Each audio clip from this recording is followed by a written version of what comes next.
Move out of the way, the officer snapped, his eyes cold and sharp, cutting through the air like a blade. He stood there, uniform pristine, a smirk plastered on his face as he glared at the woman, blocking her path at the supermarket checkout line. She held a few grocery items in her hands, nothing out of the ordinary, but that didn't stop him. He didn't see her groceries, he didn't even see her as a person. All he saw was someone he could humiliate. Trying to use these fake coupons, huh, he said, raising his voice so everyone around could hear. A few heads turned, people paused, watching, but nobody stepped in. That's how you people get by, isn't it? Always trying to cheat the system.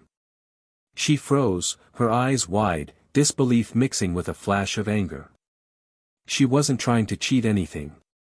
The coupons were valid, she had checked them carefully, but in that moment, she could feel the ground shifting beneath her feet.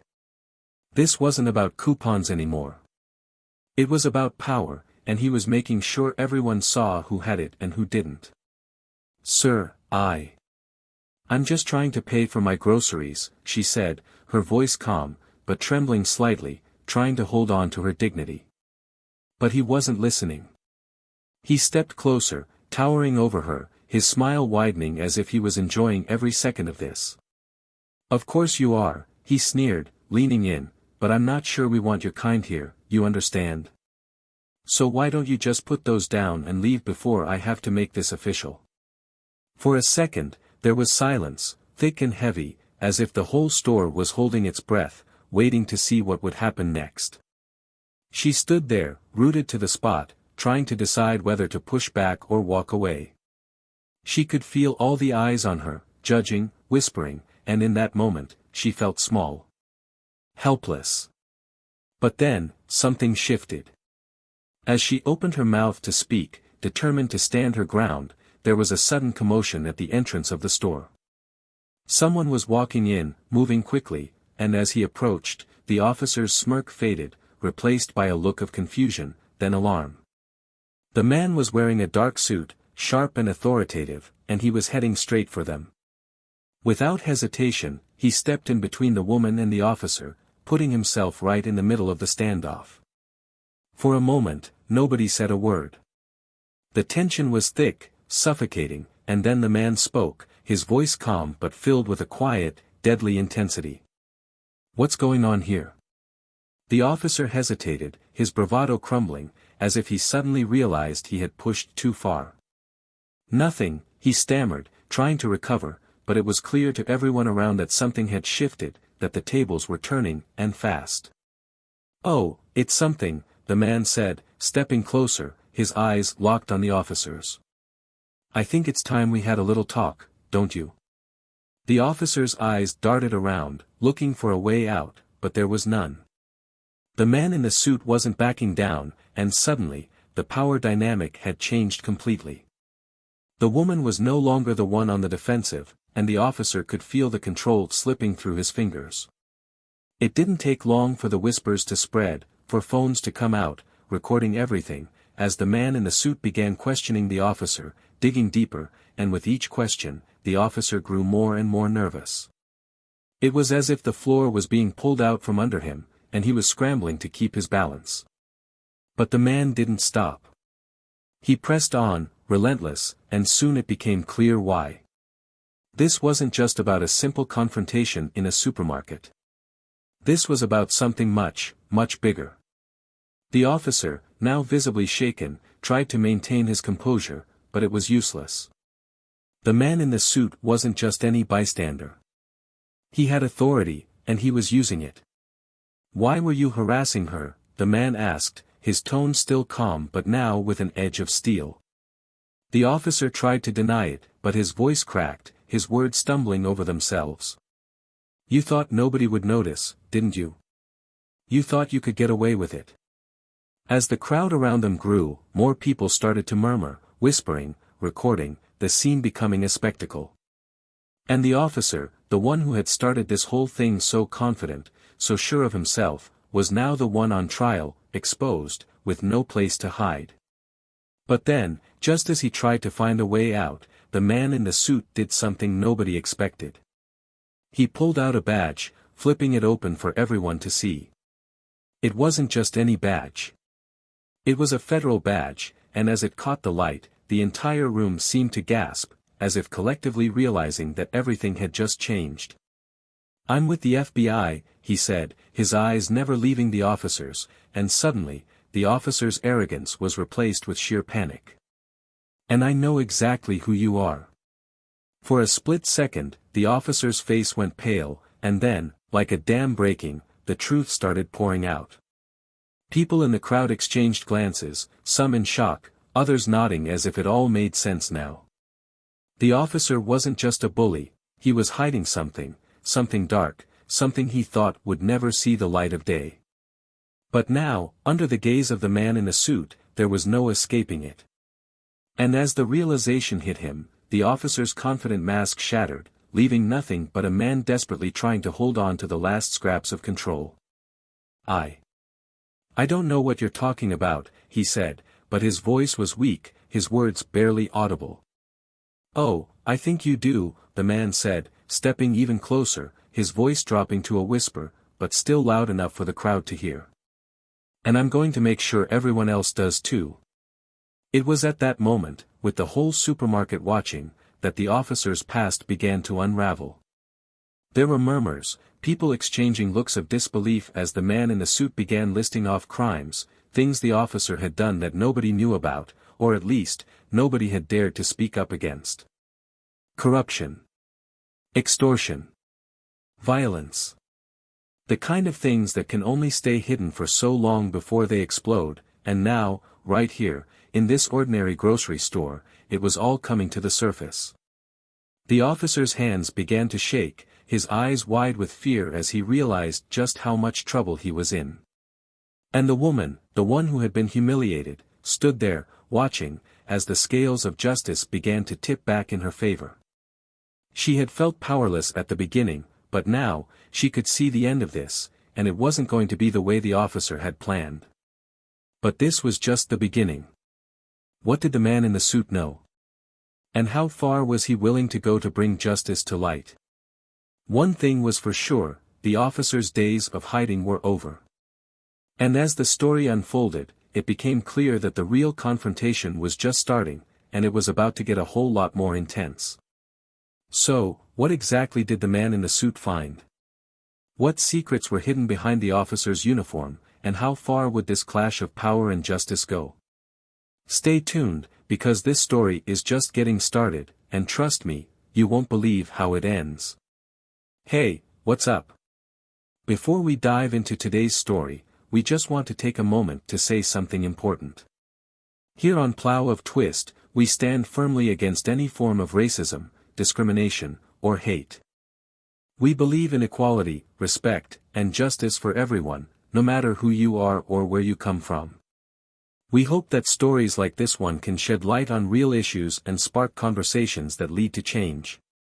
So sit back, relax, and get ready for a story that'll keep you on the edge of your seat. And if you enjoy what we do, please don't forget to subscribe to our channel. Thanks for the support, and enjoy the story. Maurice was never the type to seek attention. Growing up in Memphis, he had learned to navigate a world that often tried to silence him, and he did it with a quiet strength. Now, as an agent of the FBI, he used that same strength to fight back, not with loud gestures, but with calculated precision. He had built his career on discipline, working tirelessly to move up the ranks, and was respected for his cool-headedness and sharp instincts. Maurice wasn't one to raise his voice, but when he spoke, people listened. He was meticulous, whether he was at work or at home. Even when he was out of his dark suit and crisp white shirt, he carried an air of authority that was hard to ignore. But those who knew him well, like his wife, Lisa, saw the softer side that lay beneath. The side that would come home after a long day and talk about everything but work, not because he didn't care, but because he knew when to leave his badge at the door. Lisa was his grounding force. She was everything Maurice admired, intelligent, empathetic, and fierce when she needed to be. She worked as a community advocate, focusing on education reform in neighborhoods that were often overlooked. Where Maurice was calm and reserved, Lisa was expressive and passionate. Together, they balanced each other out, a partnership built on mutual respect and deep, enduring love. Maurice admired Lisa's strength. She wasn't afraid to stand up for herself or anyone else. She was a fighter, and he knew it was one of the reasons he had fallen for her. But he also knew it made her a target in a world that didn't always see her strength the way he did. Memphis was a city with a complex soul. It was full of life and culture, with music drifting through the streets, from jazz clubs on Beale Street to local gospel choirs echoing through Sunday mornings. But beneath its vibrant exterior, there were cracks, deep, systemic issues that had been festering for decades. Maurice was no stranger to these issues. He had grown up seeing them, and now, as an agent, he often found himself dealing with the consequences. It wasn't just about crime, it was about inequality, about the kind of quiet, insidious prejudice that didn't always make the headlines but hurt just as deeply. It was a hot, humid afternoon when Lisa decided to stop by the supermarket on her way home from a community meeting. She had a list of things she needed to grab for dinner, and after a long day of advocating, she was looking forward to a quiet evening. As she moved through the aisles, she couldn't help but feel a sense of calm. The supermarket was busy, people moving in and out, but she liked the routine of it. It felt normal, ordinary, and that was a comfort she cherished after a day of heated discussions and debates. But normal was a fragile thing, and it didn't take much to shatter it. Lisa was almost at the checkout when she heard a voice, sharp and condescending, cutting through the background noise. She didn't recognize it, but she could feel its weight, a sense of authority that demanded attention. "Ma'am, I'm going to need to see those coupons." She turned, surprised to see a police officer standing there, blocking her path. His name tag read Officer Barnes, and there was something about the way he looked at her that made Lisa's skin crawl. He wasn't just looking, he was judging. He scanned her from head to toe, as if trying to decide where she fit into his world. Lisa had experienced looks like that before, but this one felt more dangerous, like a challenge. "Excuse me," she said, trying to keep her voice steady. "You heard me," Barnes replied, his lips curling into a smirk. "Those coupons. I've seen people like you try to pull this before. Trying to get something for nothing. Let's see if they're real." Lisa felt her cheeks flush, not with embarrassment but with anger. She had done nothing wrong, and here was this man, speaking to her as if she were a criminal. "They're valid," she said, holding her ground. "I double-checked them." Barnes stepped closer, and she could smell the stale coffee on his breath. "That's so," he said, his voice dripping with condescension. "Because I don't see why you'd need them unless you couldn't afford to pay. Maybe you should put some of that back."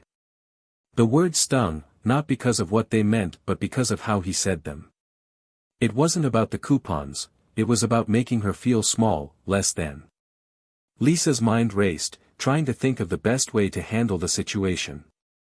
She had seen this kind of power play before, but never so up close, so direct. She wanted to push back, to tell him off, but she could see the way people were starting to watch, their eyes darting back and forth, not quite sure what to do. Some looked away, pretending not to notice, while others seemed almost eager, as if this was some kind of entertainment. The store clerk hesitated, glancing at Barnes, then at Lisa, unsure of which way this would go. Maurice was still at work, going through reports at his office when he got a call. It was a friend, someone who had been in the store and seen what was happening. "You might want to get down here, man," the friend said, his voice low and urgent. "It's Lisa, there's a cop giving her a hard time. It doesn't look good." Morris's heart skipped a beat, but he kept his composure. "Where?" he asked, already reaching for his car keys. "Which store?" He drove faster than he should have, his mind racing as he tried to piece together what was happening. Lisa didn't back down easily, but he also knew she wasn't reckless. If she was in trouble, it wasn't because she had done something wrong, it was because someone else was trying to make her feel like she did. Meanwhile, back at the store, the situation was escalating. Barnes was enjoying this, and that was what made it all the more infuriating. Every time Lisa tried to speak, he would cut her off, louder, more aggressive, as if he was daring her to fight back. "You think you can just walk in here and do whatever you want, huh?" he said, his voice rising. "Well, I'm not letting it slide. Not today." Lisa's hands were shaking, but she held her head high. "You have no right to talk to me like this," she said, her voice clear and firm. "I'm not doing anything wrong." Barnes stepped even closer, his expression darkening. "You think you're above the law," he said, his tone mocking. "Let me remind you, I am the law." The store felt smaller, the walls closing in as Lisa tried to hold her ground. She could feel the tension, like a coiled spring, ready to snap at any moment. But she also knew one thing: she wasn't going to back down. Not to him, not to anyone. And then, just as Barnes was about to say something else, the doors of the supermarket opened, and Maurice walked in. He moved quickly, his eyes scanning the scene, taking in everything at once: the crowd, the clerk, and Barnes, standing there, leaning over Lisa with that same smug expression. For a moment, the two men locked eyes, and Morris's calm, steady gaze seemed to unsettle Barnes. It was as if he was seeing something he didn't expect, something that made him hesitate, just for a second. But Maurice didn't say anything yet. He just walked over, placing himself between Lisa and Barnes, his presence alone enough to shift the balance of power. He was here now, and whatever was about to happen, he wasn't going to let it happen alone. Maurice stood between Lisa and Officer Barnes, his posture calm but firm, a silent declaration that this wasn't going to go on any longer. For a moment, there was a heavy stillness, as if the air itself was holding its breath, waiting to see who would make the next move. Barnes' eyes flickered, a mixture of surprise and defiance, but Morris's presence seemed to unnerve him. It was clear this wasn't the reaction Barnes had expected. He was used to people cowering, backing down, but Maurice wasn't budging. "What's the problem here?" Maurice asked, his voice steady and controlled, but there was a sharp edge beneath it, like a blade hidden in velvet. Barnes hesitated, then tried to put on the same smug smile, though it was wavering now. "No problem," he said, shrugging, but his tone was laced with sarcasm. "Just handling a situation. Making sure everything is in order." He glanced at Lisa, a look of disdain crossing his face. "Your wife here was trying to use some questionable coupons. I'm just doing my job." Lisa opened her mouth to protest, but Maurice gently raised a hand, signaling her to wait. He could feel her frustration, the way she was holding back, but he needed to take control of the situation, and he needed to do it carefully. "Questionable," Maurice repeated, tilting his head slightly as if considering the word. "From what I see, she was just trying to buy groceries. Unless you're saying there's something illegal about that." Barnes' smile twisted into a sneer.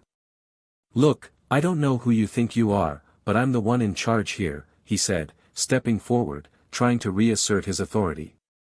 "If I think there's a problem, then there's a problem. Maybe you should tell your wife to be more careful next time." Morris's eyes darkened, but he kept his composure. "And maybe you should learn how to do your job without harassing innocent people," he replied, his tone cutting. "Especially when you're clearly overstepping your boundaries." The tension was thick, palpable, and the crowd that had gathered was growing, people whispering, taking out their phones, recording. It was as if everyone could sense that something was about to happen, something bigger than just a confrontation in a supermarket. Maurice knew this wasn't just about Barnes' behavior. This was about power, about who thought they had it, and who was willing to take it back. Barnes' face reddened, and for a moment, his hands clenched at his sides. "You better watch yourself," he said, his voice low and threatening. "You don't want to get in the middle of this. I can make things very difficult for you." Maurice didn't flinch. "You're already making things difficult," he said, his voice calm but unyielding. "And I suggest you think very carefully about your next move, officer. Because I'm not going anywhere." For a moment, it looked like Barnes might snap, his eyes wild, his fists tight, but then something else flickered across his face, hesitation, maybe even fear. He took a step back, glancing around as if suddenly aware of all the eyes on him. "You don't scare me," he muttered, but his voice lacked the same confidence it had before. "I'm not trying to scare you," Maurice replied, his eyes locking onto Barnes. "I'm trying to warn you." Lisa watched, her heart pounding, torn between relief and a simmering anger that wouldn't fade. She could see Barnes' bravado starting to crack, but she knew this wasn't over. Maurice had stepped in, but Barnes was still clinging to whatever power he thought he had left, and she could see the way he was glancing at the crowd, calculating, trying to find a way to turn this around. "You people think you can just," Barnes started, but Maurice cut him off, his voice louder, sharper than before. "Don't," he said, and the single word was like a warning bell, echoing through the store. "You've already said enough." The store was silent, all eyes fixed on them. Barnes opened his mouth, then closed it, as if unsure what to say. For the first time, he seemed to be at a loss, and Maurice seized the moment. "If there's a real issue here, we can deal with it properly," Maurice said, pulling out his phone and beginning to dial. "I can call your precinct right now, get a supervisor down here, and we can sort this out. Or you can apologize to my wife, and we can all walk away from this." The threat hung in the air, and Barnes stiffened, his eyes narrowing. "You think you can tell me what to do?" he said, his voice barely more than a whisper, but there was a tremor in it, something fragile. "I'm not scared of you or your badge." Maurice raised an eyebrow. "Oh, I think you should be," he said, and there was a hint of a smile at the corners of his mouth. "Because this is just the beginning." For a moment, Barnes just stood there, frozen, and then he did something nobody expected. He reached out and slapped the phone out of Morris's hand, sending it clattering across the floor. The sound echoed, sharp and sudden, and the entire store seemed to gasp, a collective intake of breath as if they couldn't believe what they had just seen. Lisa felt a surge of adrenaline, a mix of shock and rage, and she stepped forward, ready to say something, but Maurice caught her arm, stopping her. "It's okay," he said, his voice steady, though there was an intensity in his eyes that hadn't been there before. "He's already made his choice." Barnes glared at them, his chest heaving, his face flushed with anger. "You think you're better than me?" he spat, his words dripping with disdain. "Just because you wear a fancy suit and have a nice job. You're nothing.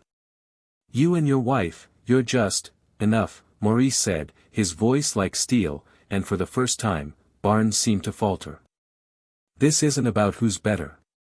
This is about what's right. And you're on the wrong side of that line." Barnes looked around, his eyes darting from face to face, searching for support, but all he saw were phones pointed at him, people watching, waiting, recording. The realization seemed to hit him, and for a moment, he looked lost, as if he didn't know how he had ended up here, how he had lost control so quickly. But Maurice wasn't finished. "You can't bully your way out of this," he said, taking a step closer, his voice low but clear. "Not this time." There was a beat of silence, and then Barnes took a step back, his expression a mix of fear and anger. "This isn't over," he said, his voice barely audible, but there was a desperate edge to it, as if he was trying to convince himself as much as anyone else. "I can make your life hell. You think you can just walk away from this?" Morris's eyes were cold, unflinching. "No," he said. "But I can make sure you don't walk away either." The words hung in the air, heavy with meaning, and Barnes' face twisted, a flash of something dark and panicked crossing his features. He opened his mouth to respond, but whatever he was about to say was lost as a new sound filled the air, the wail of sirens approaching, loud and clear, cutting through the tension like a knife. Everyone turned, looking toward the entrance, and in that moment, Barnes' facade crumbled completely. Maurice didn't move, didn't react, just stood there, watching, as if he had been waiting for this all along. And as the sirens grew louder, as the flashing lights reflected off the windows, it became clear to everyone that this was far from over. What had started as a simple confrontation had grown into something much bigger, something that was about to explode. And the real question was, when everything came to light, who would be left standing? The stage was set, and the players were ready. But what nobody knew was just how deep the story went, and just how much was about to be exposed. The secrets, the lies, the hidden truths, everything was about to come crashing down, and the fallout would be unlike anything anyone had ever seen. And Maurice, calm and composed as ever, was ready for it. Because this time, the truth was on his side. The store was buzzing with murmurs as the sirens grew louder, the flashing blue and red lights painting the walls with an ominous glow. Maurice stood there, unyielding, his eyes locked on Barnes, who was beginning to unravel right in front of him. The officer's confidence had drained away, replaced by a frantic, almost wild look, as if he was trying to calculate a way out but couldn't see a clear path. He glanced around at the crowd, at the phone still recording, and then back at Maurice, who hadn't moved an inch. "You called them?" Barnes said, his voice shaking, but still trying to sound threatening. "You called the cops on me?" Morris's expression didn't change. "No," he said calmly. "I called them for you." Barnes blinked, confused, his mouth opening and closing as if he couldn't quite grasp what was happening. "What the hell are you talking about?" he snapped, but there was an edge of desperation now, a hint of fear. Maurice took a slow step forward, his gaze unwavering. "You said you were just doing your job," he said, his tone even, almost conversational. "But your job doesn't include harassing innocent people. Your job doesn't give you the right to intimidate or degrade someone just because you can." Barnes' eyes darted to Lisa, who was standing behind Maurice, her expression a mix of defiance and quiet rage. She didn't say anything, but the way she looked at him made it clear she wasn't afraid anymore. She had felt small before, but now, with Maurice by her side, she was done being silent. "You've been hiding behind that badge for too long," Maurice continued, his voice growing colder. "But the badge doesn't make you untouchable. It doesn't give you the right to do whatever you want." "You don't know anything about me," Barnes snapped, trying to regain control. "You don't know what I've been through, what I deal with every day." Morris's lips twitched into a slight, humorless smile.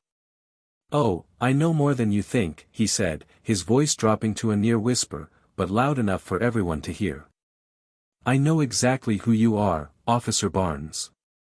And so do they."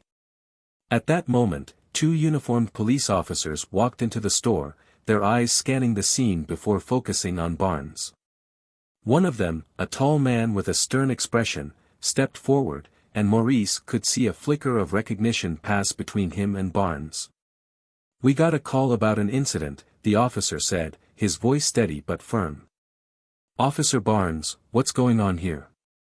Barnes straightened up, trying to look composed, but there was a slight tremor in his hands. "It's nothing, really," he said, forcing a smile. "Just a misunderstanding. I was handling it." The officer's gaze shifted to Maurice, who took a step forward, producing a card from his pocket and handing it to him. "I'm Agent Maurice Hill, FBI," he said, his voice clear and authoritative. "And I need to have a word with your colleague here." The crowd gasped, and for a moment, the store was dead silent. Barnes' face went pale, and he stumbled backward slightly, his eyes widening as he stared at the card, then back at Maurice. "You're FBI?" he stammered, as if he couldn't believe what he was hearing. "Yes," Maurice said, his tone leaving no room for doubt. "And I've been looking into you for a while now, Barnes." Barnes shook his head, his mouth twisting into a sneer. "This is bullshit," he muttered. "You can't just." "I can," Maurice interrupted, his voice cutting through the air like a blade. "And I did. You thought you could hide, that nobody would care about the things you've done, but you were wrong. I know about the bribes. I know about the false charges you've pressed against people who didn't have the means to fight back. I know about the threats, the intimidation, the violence." The police officer who had arrived exchanged a glance with his partner, then turned back to Barnes. Is this true? He asked, his voice low, but there was an unmistakable tension in it. Barnes tried to speak, but no words came out. He looked like a man caught in a trap, and for a moment, Maurice almost felt pity for him. Almost.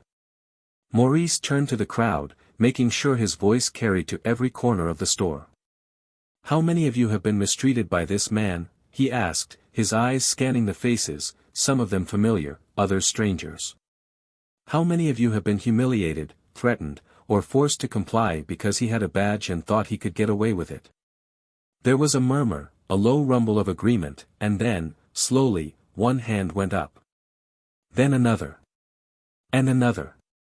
Maurice could see the ripple of realization spreading through the crowd, as if they were all waking up to something they had been too afraid to acknowledge before.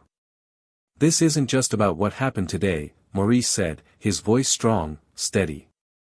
This is about accountability. It's about making sure people like Barnes can't keep abusing their power without consequences. Barnes was trembling now, his face twisted with anger and fear. You think you can ruin my life, he said, his voice cracking.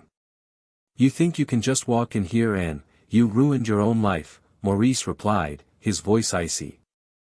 Every time you decided to abuse your authority, every time you thought you could use your position to hurt people instead of protect them. That was your choice.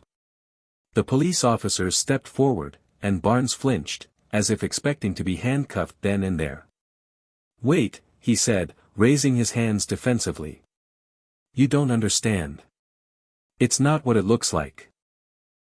You think this is a game? Maurice said, his voice suddenly louder, more forceful. You think you can lie your way out of this? We have evidence, Barnes. Records, testimonies, video footage. And trust me, it's all going to come out. For a moment, Barnes was silent, his mouth opening and closing as if he was trying to find the right words. Then, slowly, he started to laugh, a hollow, bitter sound. You think anyone's going to care, he said, his eyes wild. I'm a cop. They'll back me up. They always do.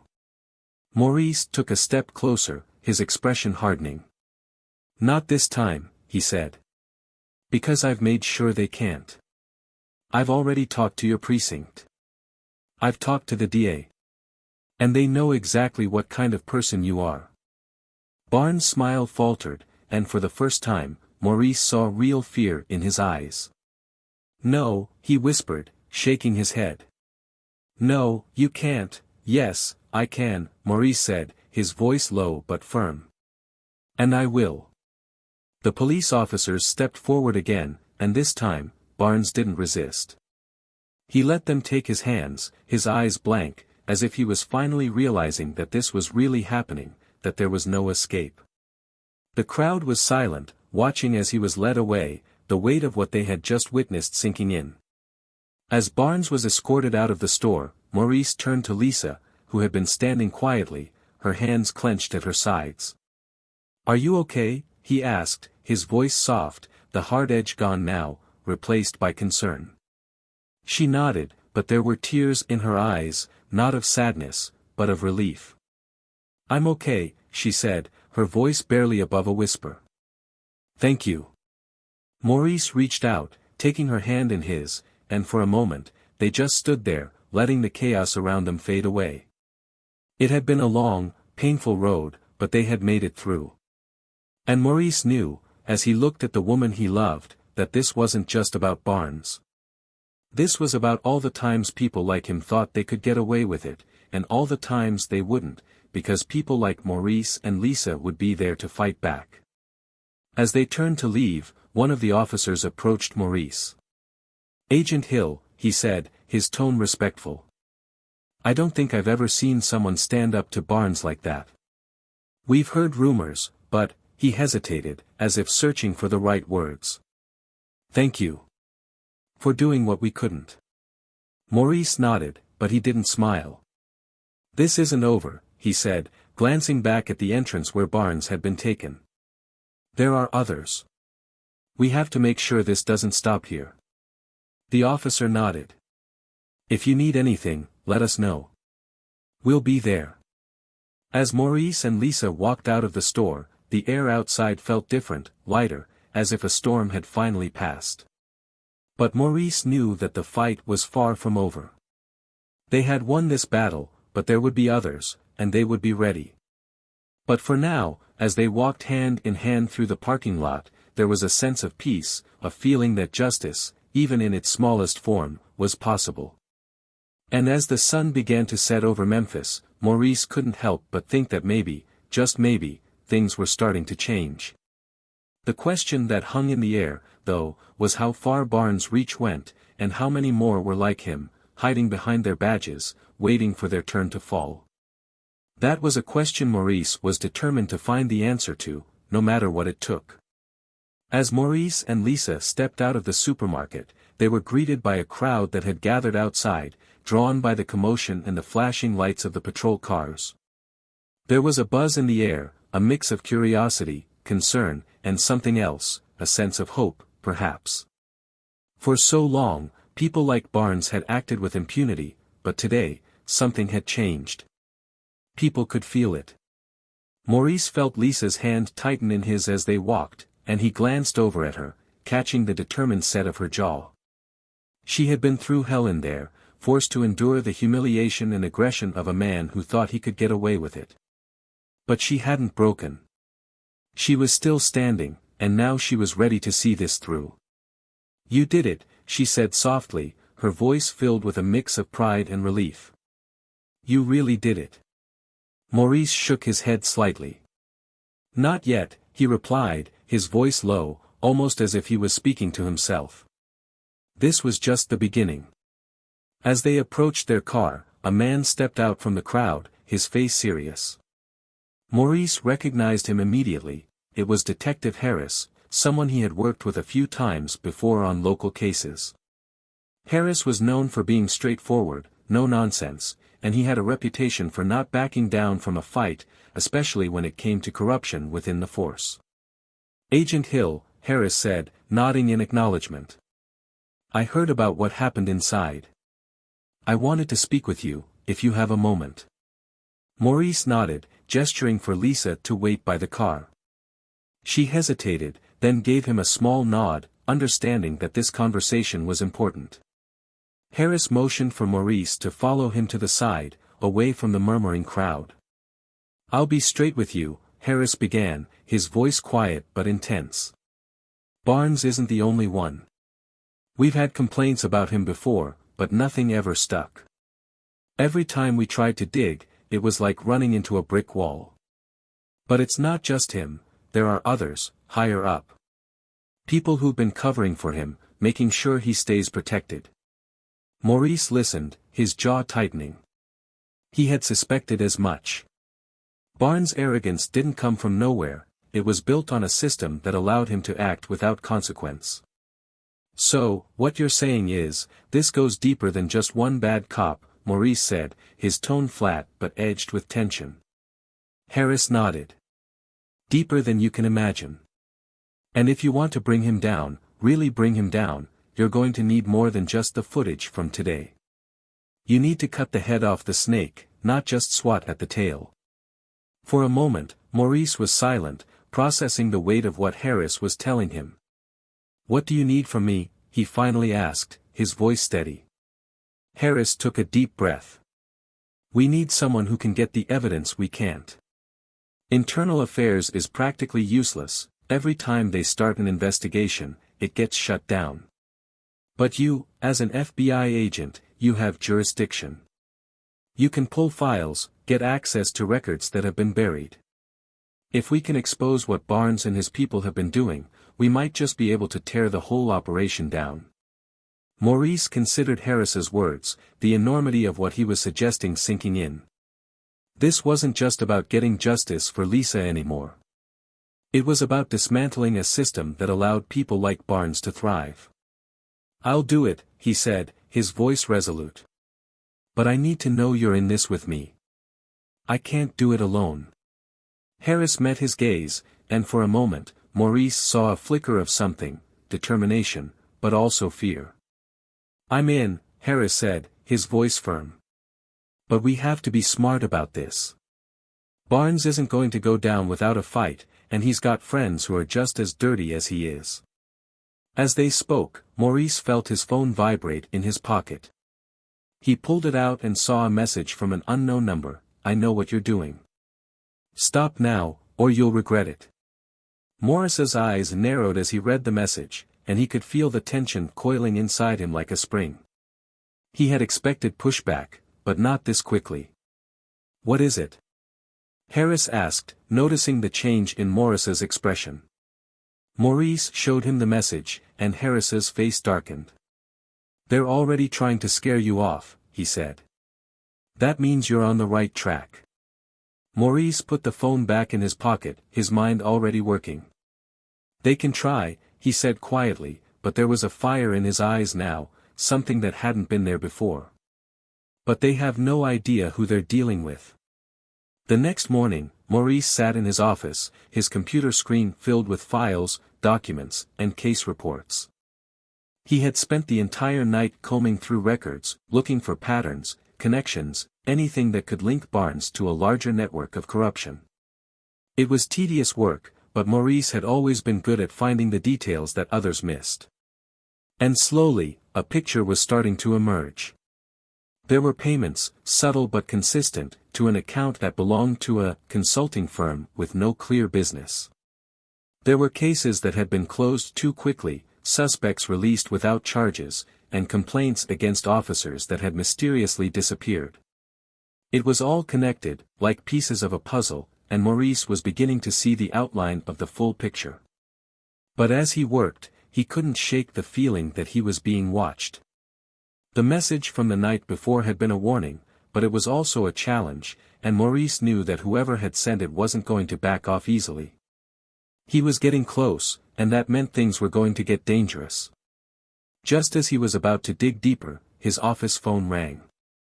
He picked it up, expecting another routine call, but the voice on the other end made him sit up straighter. "You're playing a dangerous game, Agent Hill," the voice said, calm but with an underlying threat. "Barnes was just doing his job. If you keep pushing, you're going to force our hand." Morris's grip on the phone tightened. "Who is this?" he demanded, but the voice just chuckled. "Someone who has a lot more to lose than you do," it replied. "Walk away, and this can all go away quietly. Keep digging, and we'll make sure you regret it." Morris's jaw clenched, but he forced himself to stay calm. "I don't scare easily," he said, his voice low. "And I'm not walking away." "Then you're a fool," the voice said, and then the line went dead. Maurice hung up the phone, his mind racing. Whoever was behind this wasn't just trying to intimidate him, they were desperate. And that meant he was getting closer to something big, something they didn't want him to find. He didn't have time to dwell on it, though, because just then, Lisa walked into his office, her face pale, her eyes wide with worry. "Maurice," she said, her voice trembling. "There's something you need to see." She handed him her phone, and Morris's heart dropped as he saw the screen. It was a video, shot from outside their house, showing him and Lisa getting into their car that morning. The camera zoomed in, focusing on their faces, then panned back out. The message was clear: "We're watching you. They're trying to scare us," Lisa said, her voice barely above a whisper. "But we can't let them win, Maurice. We can't." Maurice looked at the video, then at Lisa, and he felt a surge of anger, stronger than he had ever felt before. "They think they can intimidate us, that they can make us stop," he said, his voice shaking with fury. "But all they've done is prove that we're on the right track. We're not backing down." Lisa reached out and took his hand, her grip firm. "Then we do this together," she said, her eyes fierce. "Whatever it takes." By the time Maurice and Harris met later that evening, they had a plan. It was risky, but it was the only way to expose the network of corruption without tipping off Barnes and his allies. Harris had managed to get a few trustworthy officers on board, people who were sick of the way things had been and ready to see change. They would gather the evidence Maurice had found, confront Barnes, and force him to name names. But as they set their plan into motion, Maurice couldn't shake the feeling that things were about to get worse before they got better. Barnes wasn't the kind of man to go down quietly, and whoever was backing him had already made it clear they weren't afraid to get their hands dirty. It was almost midnight when Maurice received another message, this time a simple, chilling line, "You should have listened." Maurice showed the message to Harris, who read it and nodded grimly. "They're desperate," he said. "And desperate people make mistakes. Let's make sure this is one they'll regret," Maurice replied, his eyes hard. They set off, ready to confront Barnes and force him to face the consequences of his actions. But as they drove through the dark, quiet streets of Memphis, Maurice couldn't shake the feeling that they were walking into a trap. Whatever was waiting for them, he knew one thing, there was no turning back now. As Maurice and Harris drove through the quiet, dark streets, the atmosphere in the car was thick with tension.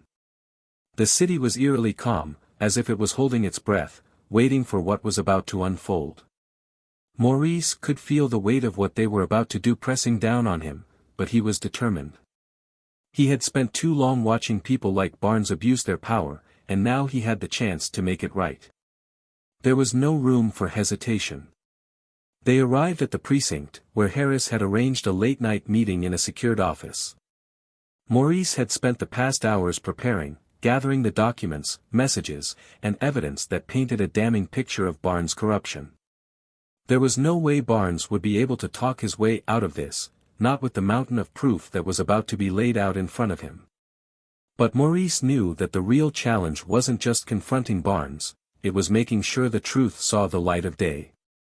When they entered the precinct, Harris led them down a series of dimly lit hallways to a room where two other officers were waiting. They were younger, tense but resolute, and Maurice could tell they were nervous about what was about to happen.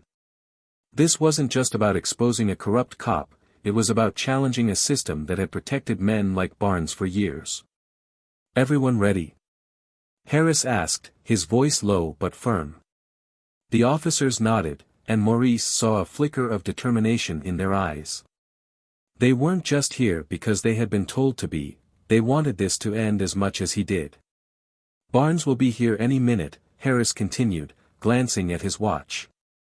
"He thinks this is just a routine check-in, nothing more. But once he's in that room, we need to make sure he understands what's at stake. We need him to cooperate, and if he doesn't, we're going to have to push." Maurice nodded, taking a deep breath. "We get him to talk," he said. "We make him see that he has no other option. If he tries to deny it, we show him everything we've got. The goal isn't just to get him, it's to get everyone he's been protecting." The room was silent for a moment, the gravity of the situation settling over them. Then the door opened, and Barnes walked in, looking slightly confused but still carrying that arrogant swagger. He saw Maurice, Harris, and the other officers, and his expression shifted, a flicker of suspicion crossing his face. "What's going on?" he asked, trying to sound casual but failing to hide the edge in his voice. "Why are you all here?" Maurice didn't waste time. "Sit down, Barnes," he said, his tone flat. "We need to talk." Barnes hesitated, his eyes narrowing.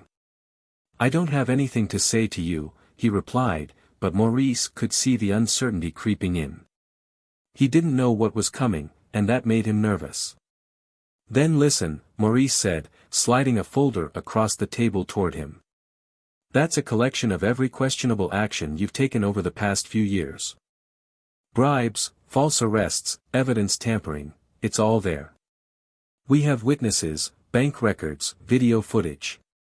And it's not just about you, Barnes. It's about the entire network you're a part of."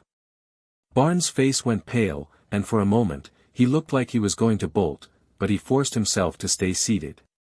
"This is insane," he said, but his voice was shaky. "You can't just make these kinds of accusations without proof."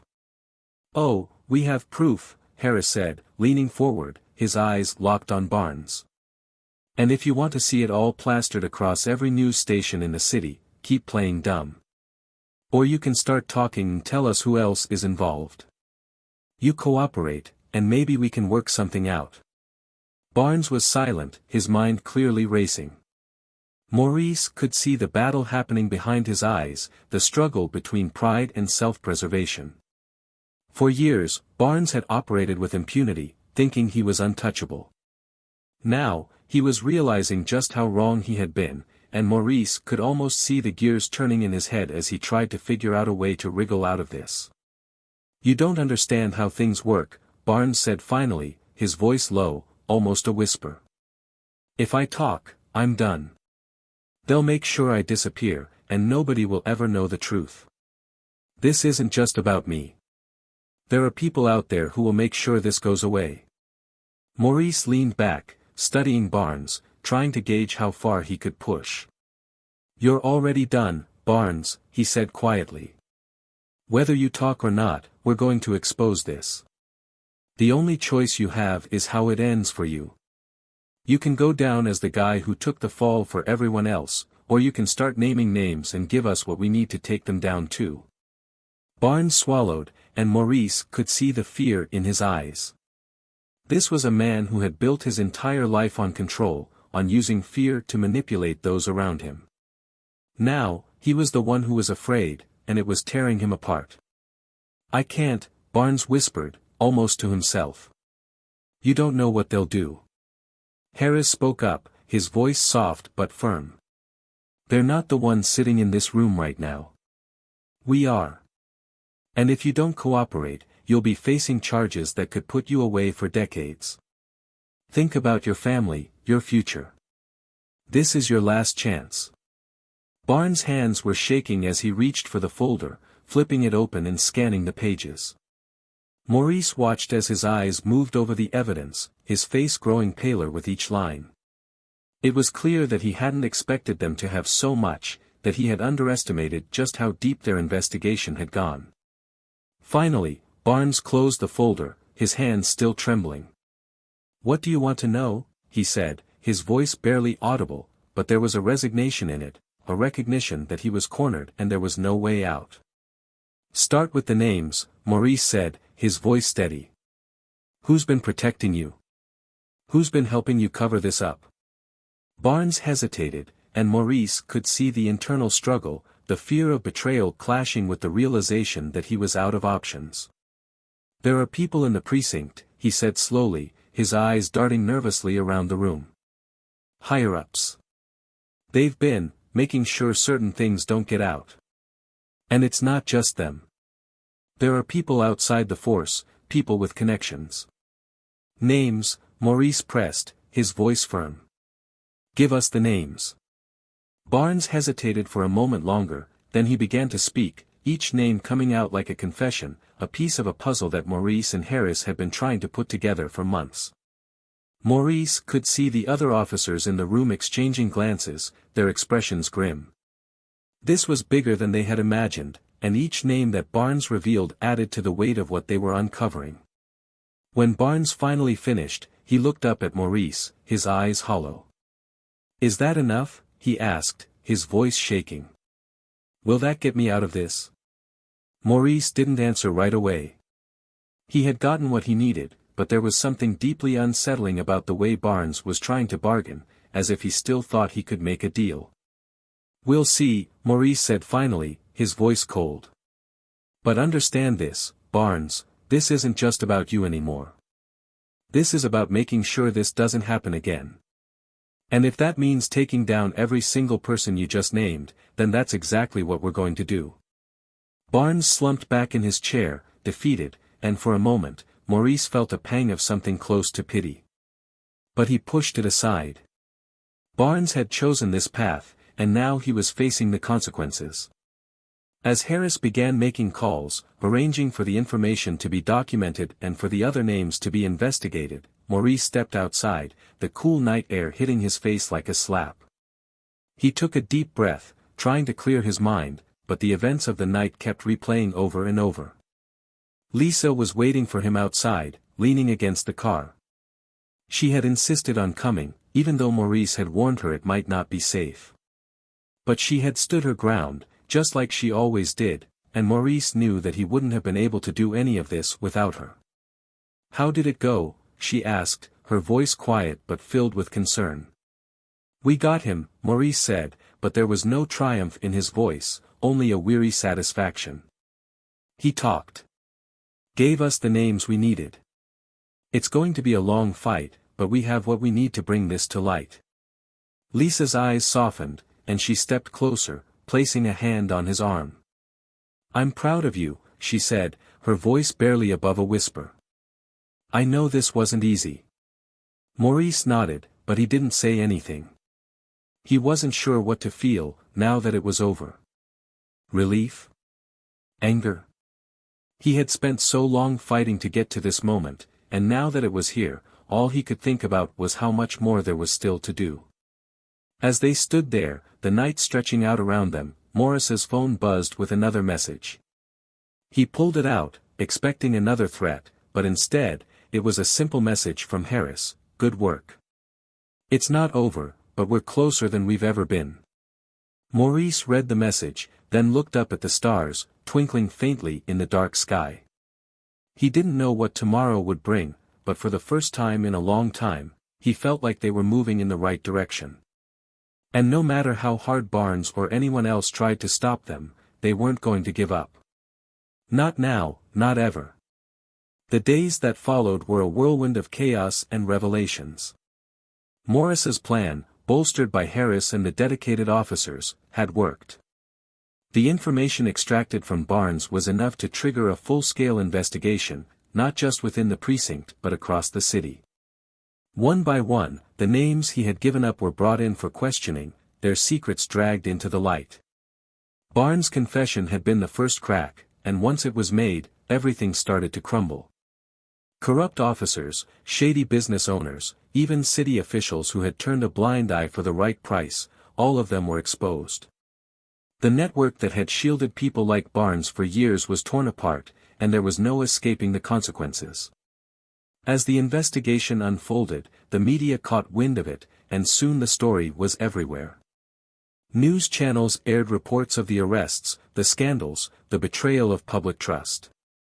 Faces of powerful people who had once seemed untouchable were plastered across every screen, their smug smiles replaced by looks of shock and panic. For Maurice, it was a vindication of everything he had fought for, not just in the past few weeks, but throughout his career. But it wasn't without cost. The backlash was intense. There were attempts to discredit the investigation, to paint Maurice and Harris as overzealous, even corrupt themselves. Maurice had known it would happen, he was prepared for it. What he hadn't expected was the overwhelming support from the community. People who had been silent, who had been too afraid to speak out against Barnes and his allies, began to step forward. Stories of abuse, extortion, and intimidation surfaced, each one adding weight to the case. It wasn't just Morris's fight anymore, it was theirs, and they were done being afraid. One day, as Maurice was leaving the courthouse after a long hearing, he found Lisa waiting for him outside. She had been by his side through it all, her quiet strength giving him the resolve he needed. But today, she had a look of quiet joy, a rare, beautiful smile that made Morris's heart swell. "They did it," she said, her voice barely concealing her excitement. "The DA's office just announced that they're moving forward with charges against everyone Barnes named. They're not backing down." Maurice felt a wave of relief wash over him, and he pulled Lisa into a tight hug, closing his eyes as he let the moment sink in. "It's happening," he whispered. "We're finally getting justice." It was true. Barnes had been stripped of his badge, his power, and was facing serious charges. In a final desperate move, he had tried to negotiate a deal, but there was no deal to be made. The evidence against him was overwhelming, and the judge made it clear that no amount of pleading would erase the years of abuse he had inflicted. He would spend the next decades behind bars, and for the first time, he was the one without control, without power. Harris, who had been at Morris's side through the entire process, was promoted for his role in the investigation. His integrity and dedication had been instrumental in bringing down the network, and it didn't go unnoticed. He approached Maurice on the courthouse steps, extending his hand. You did good, Agent Hill, he said, his voice filled with respect. I don't think we could have done it without you. Maurice shook his hand, a small smile on his lips. We did it together, Harris. This wasn't just my fight. It was everyone's. As for Lisa, the ordeal had been a test of her resilience, but she emerged stronger than ever. She had faced Barnes' bullying with courage, and now she was ready to use her voice to help others. With the case gaining national attention, she took the opportunity to advocate for more oversight in law enforcement, pushing for policies that would prevent people like Barnes from gaining unchecked power again.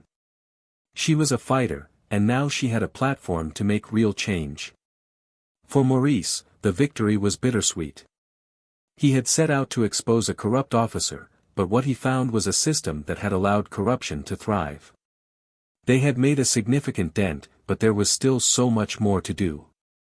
But as he looked at Lisa, standing tall and proud beside him, he knew they were ready for whatever came next. Together, they had faced down the darkness, and they weren't going to stop now. This story wasn't just about Maurice, or Lisa, or even Barnes. It was about the power of standing up, even when the odds are stacked against you. It showed us that no matter how strong the systems of oppression might seem, they are not invincible. Barnes thought he was untouchable, but he was wrong. Because when people stand together, when they find the courage to speak out and fight back, they can bring about real change. But the story also leaves us with questions.